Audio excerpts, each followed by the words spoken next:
Hi guys, apologies if I look rough as hell in this video, but at the moment I do feel rough as hell. It's the best way to put it. Knackered would be the word I'd use at the moment. Yeah, it's one of them weeks at work this week, so yeah, just tired. So apologies if I look like I've been run over several times, but that's why. Anyway, moving on.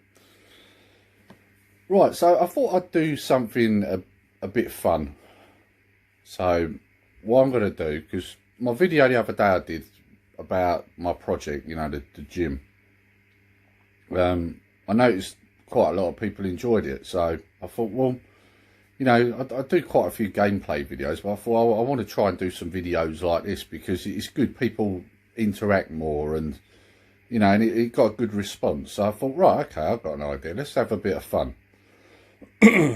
Apologies, my throat's still bad. So this video, I'm going to set all the YouTubers a task. So what you got to do in this is you've got to do a video on what your first computer or console was, and then a little story as to why or how you got it or whatever. So yeah, so that's the task for everyone who watches my channel that's got a YouTube channel. If you watch this, you got to do a video the same. So what your first console was or computer was, how you got it, why you got it, etc. So obviously as I'm starting this, I've got to do mine. So obviously, you know, like with most of these things, there's a story to it, and I like this, and I like doing these, and it's also that way you find out other people's stories, so you find out a bit more about other people. So, you know, I just thought it was a good idea. So hopefully people enjoy it. Right, so my first introduction to gaming, if you like, was in the form of a computer, not a console. So my first computer was a Commodore 64. And we're not on about the white one that looked like the Amiga sort of style, because it looked basically like a mini Amiga, if you like. I had that one eventually, but I had the one before that as well, like the Mark 1. So right, so a little bit of a story. Like I told you on my pickup when I got the Game Boy, because the Game Boy was like my holy grail, if you remember. Not long after that was when I got my C64, probably a year or two after, and that was my first ever computer. So I was probably about, probably about 10 or 11, I would have thought. So basically the story is, like I said on my Game Boy video, and this isn't me complaining, there's a lot of people out there that grew up in similar situations. I don't want people to feel sorry for me or anything like that. But yeah, growing up, from the age of 9, it was just me, my brother, my sister and my mum. So money was tight. We, you know, at times you was lucky if there was even any food in the house. So obviously things like computers were just not a thing. As a result, I actually lied and told a paper round company that I was old enough to do a paper round when I wasn't. I was about 2 or 3 years too young. So, and you can see where this story's going. So I got a paper round, so I had a bit of pocket money, and that helped me pay for my first mountain bike, which was obviously a second-hand one, and also my first computer, which again was a second-hand one. So I had a friend across the road, and he had a Commodore 64, and his dad was selling it. And I basically, if I remember right, I think it was £50. It was a bargain, to be honest, when you looked at what I got for it. So I got a Commodore 64, the actual computer, Mark 1. I got the Commodore 64 monitor, the Commodore 64 printer, and the Commodore 64 disk drive. Now, you know, £50. I thought that was a bargain, and obviously doing a paper round, it took me a while to save the money, but I eventually got it together and I bought it. Now, the funny thing was his dad was a bit of a wheeler dealer. In fact, he was a bit of a shady character, actually. We won't go massively into that. So it does make me wonder to this day if this device was actually glowing in the dark, if you know what I mean. We'll never know the answer to that one, but yeah, he was definitely shady. So, but of course, as a kid, you don't really think of that. Didn't really pay it any mind, to be honest. I just bought it. So, yeah. So anyway, I got it, and there was an issue. So, because it come with loads of floppy disks, and when I say floppy disk, we're not on about the ones you got for the Amiga, you know, the little hard disks that you got.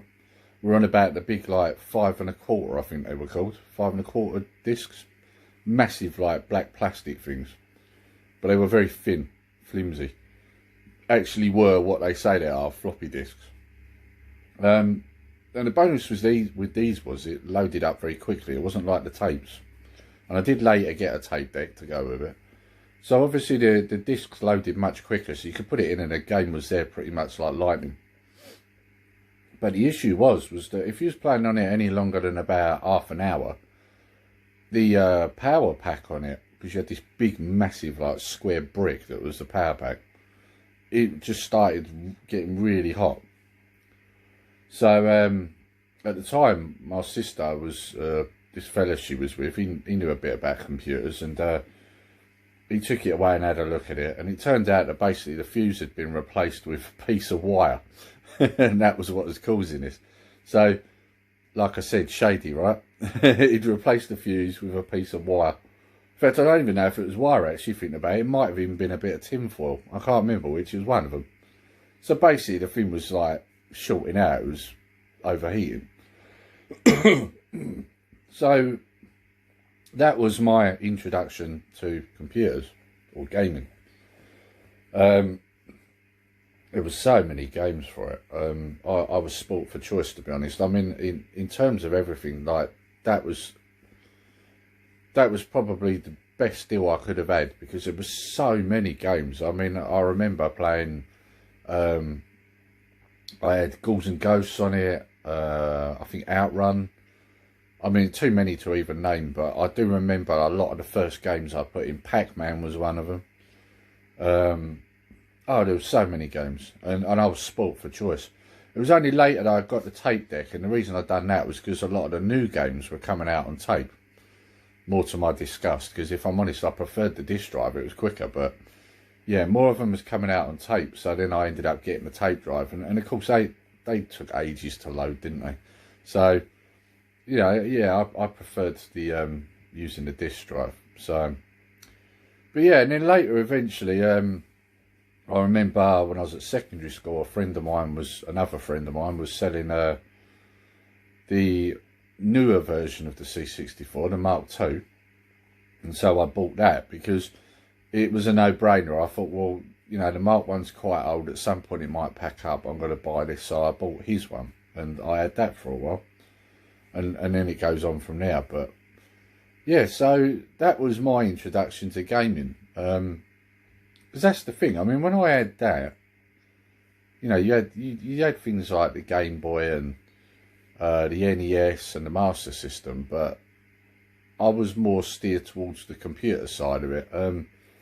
Mainly because of the guy that my sister was seeing at the time. I think he was more of the computer side.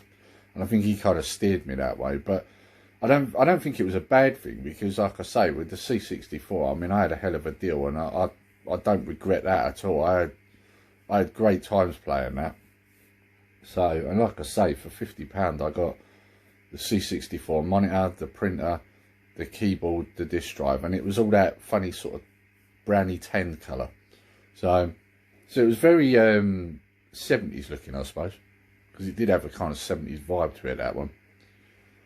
And I, even to this day, I do miss my C64. I mean, it was a good computer. Don't get me wrong, not everything about it was perfect. I mean, you did have some games that they brought out in it that were bloody terrible, but a good majority of them were really good. It was very playable. And it's the same as I was watching, I forget what channel it was now, but I was watching a guy the other day that does Amiga games, and you see some of the games he was playing, and I mean, at one point I did have an Amiga, and when I was watching, I thought, oh man, I used to love that game. Like, you know, you miss them.